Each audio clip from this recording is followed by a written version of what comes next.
টানা 3 দিনের বৃষ্টিতে জলমগ্ন হয়ে রয়েছে নকশালবাড়ির রায়পাড়া ও সাতভাইয়া এলাকা।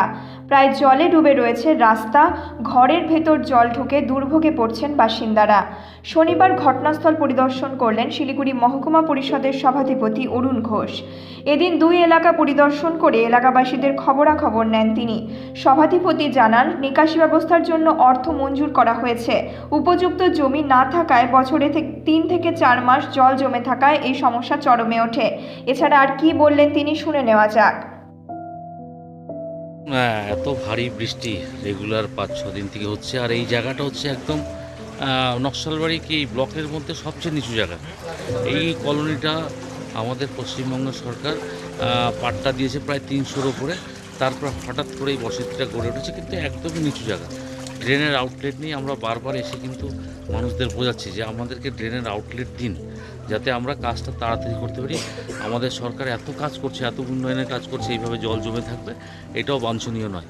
আমরা প্রত্যেকটা বাড়িতে গিয়ে রিকোয়েস্ট করছি যে আপনারা জায়গা দিন, আমরা কিন্তু ড্রেনেজের ব্যবস্থা করব। নাহলে বিগত 10 বছর থেকে প্রতি বছর আমরা আসি, আর প্রতি বছরের একই অবস্থা। বাড়িতে জল ঢুকে যাচ্ছে, অনেক গরিব লোকেরও এখানে বসবাস আছে। কিছু বাইরের থেকে লোকরা এসে এখানে হঠাৎ করে বসে গেছে। অনেকের পাট্টা আছে, অনেকের পাট্টা নেই। আমরা পঞ্চায়েতদেরকে বলেছি একটা কমিটি করে বসে ইমিডিয়েট আমাদেরকে ড্রেনের জায়গা দিতে, যাতে জলটা আমরা কোনো নদীতে বা কোনো পনিতে পাস করতে পারি। পাশেই রায়পাড়া সংসদ আছে, দুটো এলাকায় কিন্তু এটার জন্য জলমগ্ন থাকছে। এবং এই সময়টা শুধু 1-2 দিন নয়, বর্ষাটা থেমে গেলেও এই জলটা কিন্তু স্ট্যাগ হয়ে থাকছে প্রায় 3 থেকে 4 মাস কিন্তু ইনারা এইভাবেই থাকছে। একদমই তাই, ডেঙ্গুর হতে পারে, অনেক মশাবাহিত রোগ হবে, অনেক রকম জ্বর, বাচ্চাদের জ্বর, নিউমোনিয়া হতে পারে।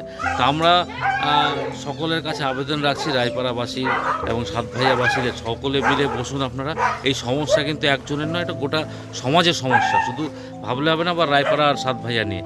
আমরা বলেছি যে আমাদের কাছে ফান্ড কিন্তু রেডি করা আছে, আপনারা দেবেন, আমরা রেডি করব। কারণ আমরা পাট্টার জমিতে গিয়ে জবরদস্তি করে জায়গা নিতে পারবো না, আমরা রেকর্ডের জমিতে গিয়ে কিন্তু জবরদস্তি কারা জায়গা নিতে পারবো না। তা আমরা চাই যে আপনারা সমাজের মাধ্যমে বসুন, বসে আমাদেরকে জায়গাটা দিন, যাতে এরকম দৃশ্য বারবার দেখতে না হয়। এই চেষ্টা আমাদের করতে হবে। আমরা বলেছি, বাড়ি বাড়ি যাচ্ছি, আমরা একটু ত্রাণের ব্যবস্থা করব, আমরা কিছু তারপুলিনের ব্যবস্থা করছি। আর পাশাপাশি আমরা লেবার, আমাদের গ্রাম পঞ্চায়েতের উপপ্রধান সকালেই এসেছিলেন, ওনারা লেবারের কিছু ব্যবস্থা করছে যে জলটাকে কেটে যতটা সম্ভব, যত দ্রুত সম্ভব বের করা যায়। কিন্তু এটা কিন্তু পার্মানেন্ট সলিউশন নয়।